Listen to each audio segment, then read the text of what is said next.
सगळी ज्येष्ठ नागरिक, तुम्ही समोर बसलेल्या ज्येष्ठ महिला समोर बसलेल्या, सांगा 10 जणांच्यात एक साबण आपण कायम वापरलं ना, 10 जणांच्यात एक साबण.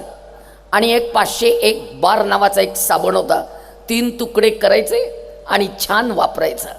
आणि परवा नाशिकला एका घरी उतरले, बाथरूममध्ये 10 साबण, 5 शॅम्पूच्या बाटल्या, वेगवेगळे फेस वॉश.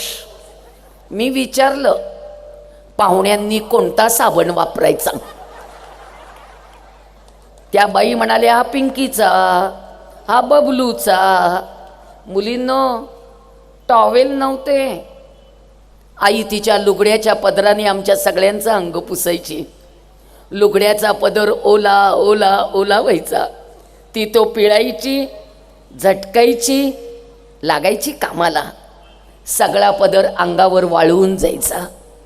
पण मुलींनो आम्हाला इन्फेक्शन झालं नाही.